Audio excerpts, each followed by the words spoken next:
Okay, so I haven't made one of these videos in a while.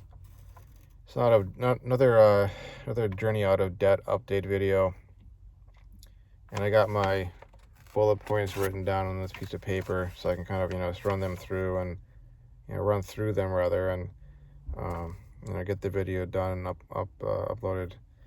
But anyways, it's the middle of March 2021.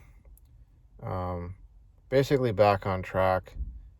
Um, I'm not sure if in my last video off the top of my head if I said I wanted to have certain things done by, next month, but essentially back on track insofar as I'm able to make the kinds of payments now that that I've been wanting to make, on these debts, and in particular on my student loans and my car loan, that sort of thing, to get that sort of stuff, really rolling towards where I'm trying to get to, which is debt free. But put 1,000 towards this private student loan, the one that my uncle signed on to.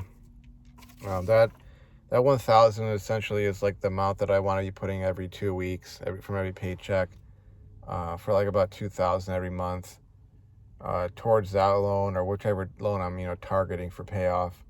The bare minimum is put 1,000 down. And I was able to get there because I did a bunch of overtime at my workplace, so I had the cash to spare, so to speak.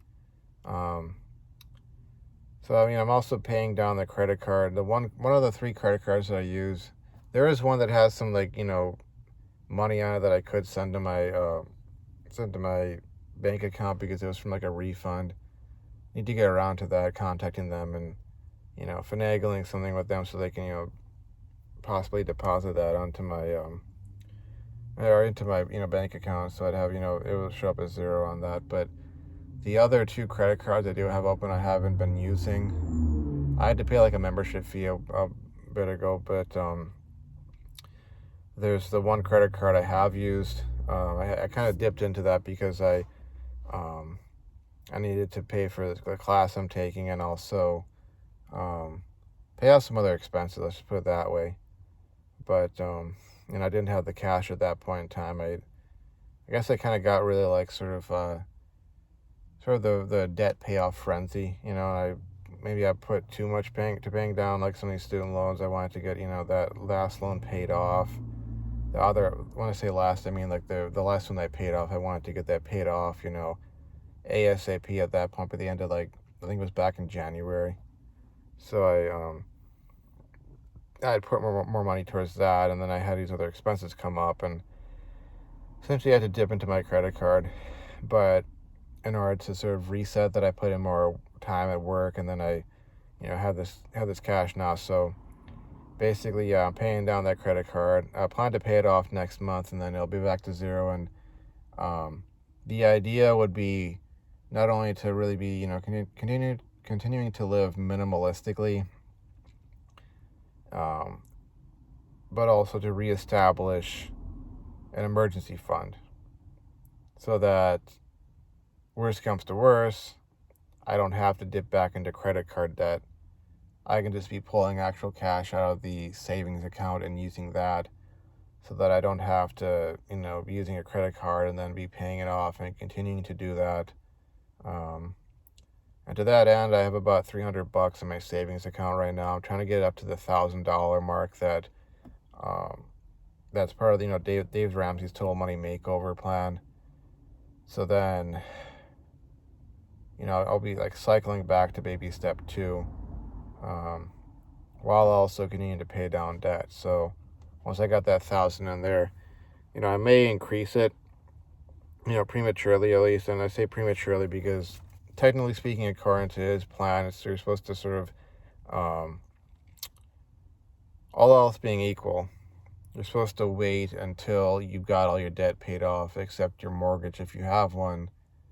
And then you can go and increase that emergency fund up to, 3 to 6 months living expenses, or, possibly nowadays it might be more like a year's worth. If you're looking at the possibility of not having a job or being in a sector where, due to various restrictions and business downsizing and all that, company downsizing, that, you might be out of a job, so therefore, okay, have a year's worth so that you will be able to last long enough to get that next job.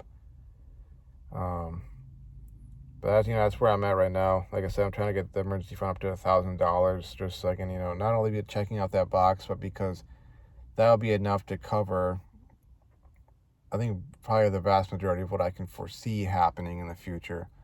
And obviously, I'm doing things in other aspects of my life to at least try to mitigate the chances of any other major emergencies popping up that would cost, more than that.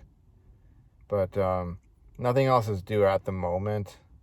I'm going to take care of the rent either tonight or tomorrow. I already pulled the money out, so I have that to pay my rent. But I am working as much overtime as possible to get, the maximum amount of money for payments. Because, honestly, like, if I'm going on this journey out of debt, trying to get all these things paid off, I want this to be going by, or, be done with, or I want to be done with it, in the shortest amount of time possible. It's kind of like, if you're going to bite the bullet, if you're going to take charge of things and, get your finances straightened out, or get your health straightened out, or so, you want to, like, get it done as efficiently and effectively as possible, and, move on with your life. I don't see debt as a way of life. Maybe it is for a lot of people. But there are no guarantees in life. Things can go either really great, really poorly. They can stay the same, be in the middle somewhere. But as far as debt is concerned, a lot of this stuff is, like, you can end up making a choice as to whether or not you're going to get into a lot of debt. Now, there are some types of debt out there where it's like, if you have a medical emergency, out of the blue, especially if you've tried to do things, everything possible to stay healthy or to get healthy and stay healthy, that kind of stuff, like, okay, that's not a choice you made. But other things like student loans, car loans, credit card debt, unless you're really in such a bad spot, like because of things that happen that are outside of your control, likely that you have some measure of control over it, some measure of effect on it. And as concerns the things that I actually have an effect on, financially speaking, I'm dead set on doing the maximum that I can, getting this done and over with, so I can move on to the wealth building phase, and I can actually go and do other things with my money. Whether that's, it could be a vacation, it could be investing, it could be, building the kind of life for myself that I've always wanted. It could be helping out my family or people I care about, who are having financial problems themselves. But, I just want to get this over with. So that's why I'm, doing all this extra overtime and making the kinds of payments I'm making. But anyways, like I said, I'm at this point where I'm finally back on track, and I'm looking at being able to really make the kind of progress I've been trying to make. So, you improvise, you adapt, you overcome, and that's kind of the approach you need to take, I think. I'm doing my best to do that. Obviously sometimes you slip up, sometimes you make bad decisions or bad mistakes, but you try and learn from them and bounce back and get back on track with things, and keep going forward. So anyways, that's my update video for now. Journey out of debt, that series I started, covering my efforts to get out of debt and to build wealth. So anywho, I will see you folks around. Thanks for watching, and take care of yourselves. Bye-bye.